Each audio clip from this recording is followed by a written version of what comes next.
Preheat the hammer. Here we go.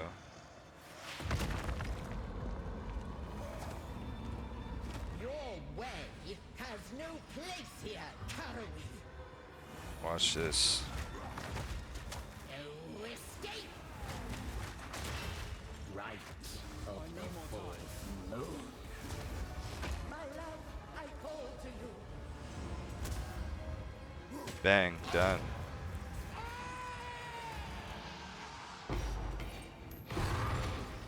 Tier 16 map, irradiated and corrupted.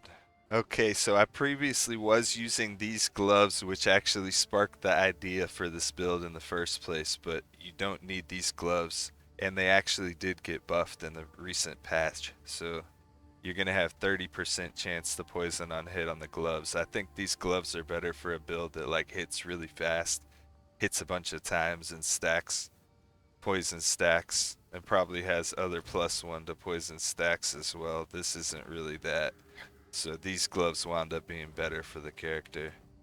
So here's all my support gems that I have. This is my Hammer of the Gods ones. We got Exploit Weakness, Heavy Swing, Lacerate, Brutality, and then Heft. Then we put a bunch of quality on our Hammer of the Gods for better cooldown rate.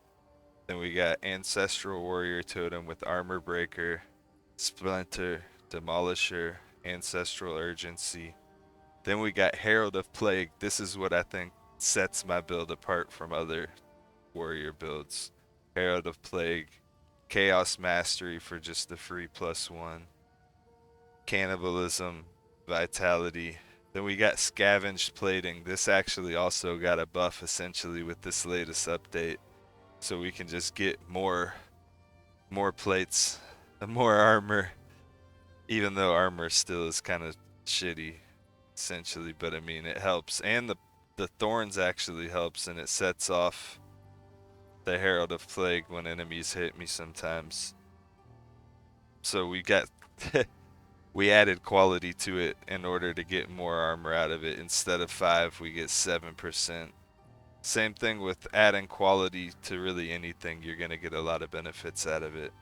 This is extra chance to hinder them, which is going to slow them down by 30%, which is actually a pretty good thing, especially for something like Trial of the Sekimas or whatever. Perfect Strike, we got Window of Opportunity, Martial Tempo, Fire Penetration, and then Bursting Plague, just to add a little bit of extra damage.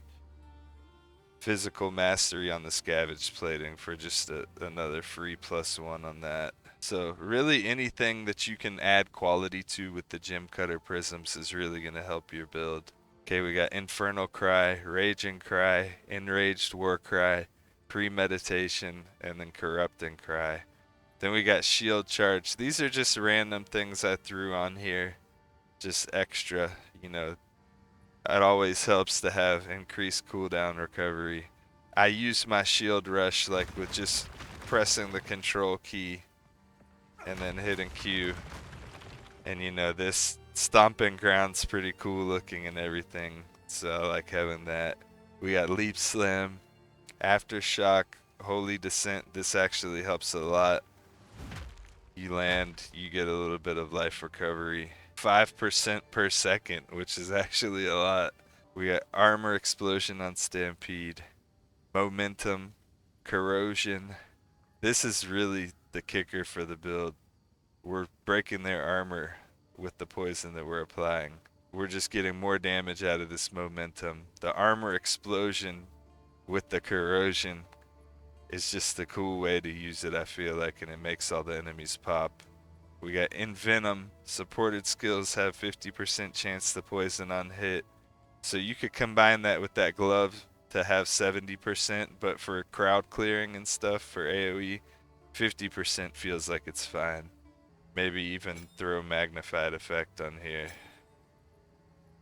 Honestly, we could probably throw that on there just to get better AoE, better clearing. This isn't going to be that big of a deal because this isn't really like my damage dealer for bosses and shit anyways. So then we got Mace Strike, Overpower, Probably could put something else other than this. This just random that I had. Inevitable critical helps a little bit, but I don't think that we crit strike very much anyways, so we could probably put something different here.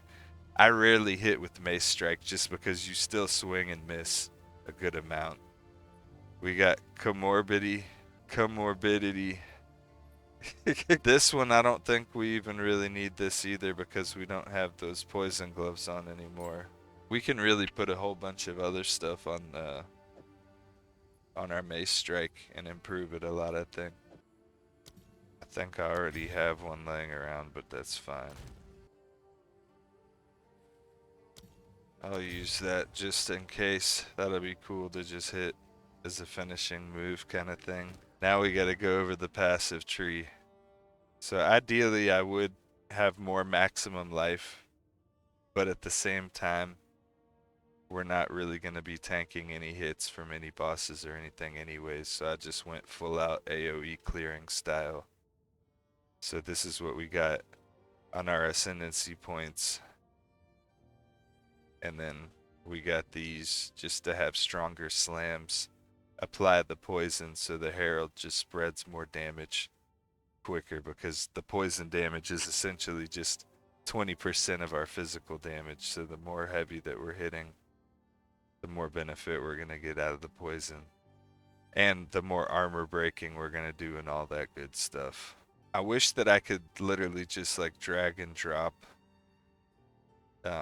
my build so you could see like a planner or something of it, but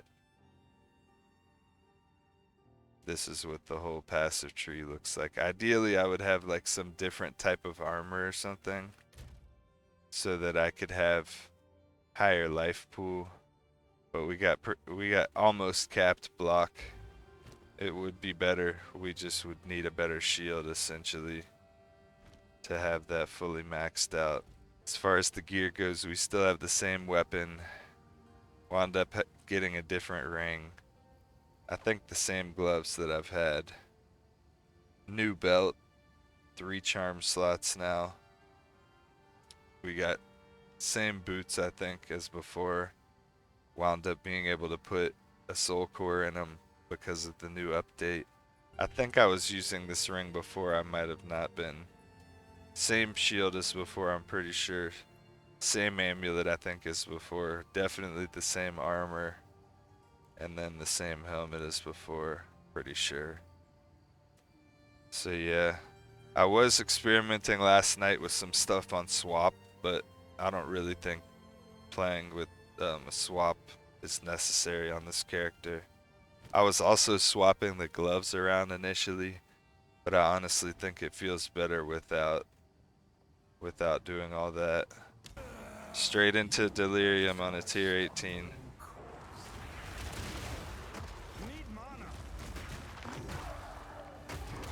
Is the build good?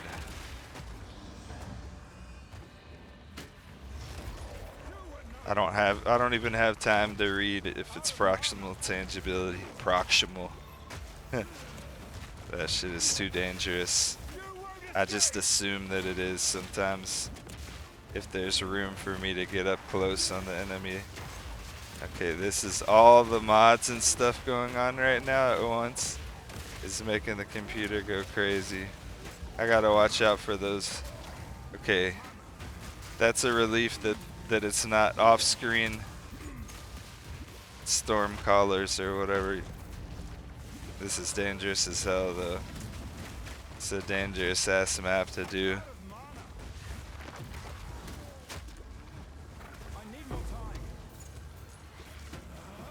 Dangerous delirium. I gotta keep moving.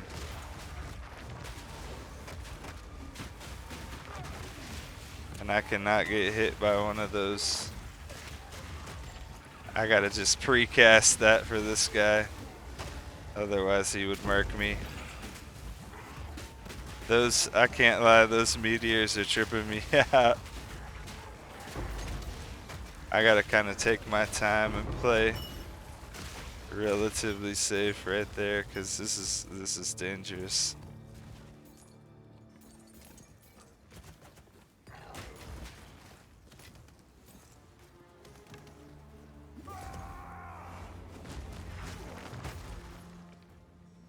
Okay, so I use that. That's how I use that, just for some extra mobility.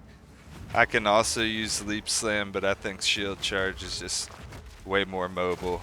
I wouldn't have been able to get my my fourth ascendancy without shield charge for that boss. I still need to beat Trialmaster. I don't know what his drops are. I need to look that up because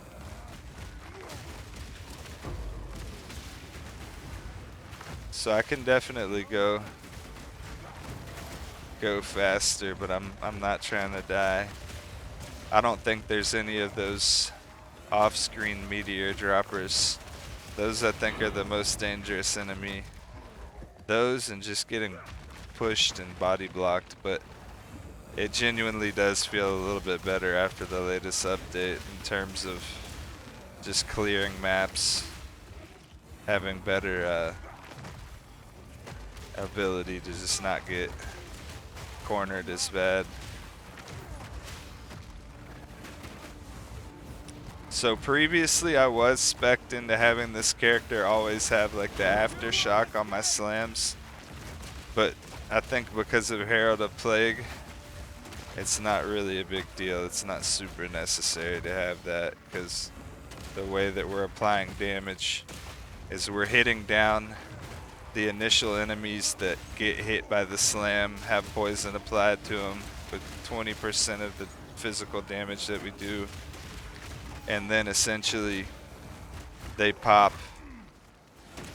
I'm not sure which order. They either pop and then spread the poison to other enemies, or they just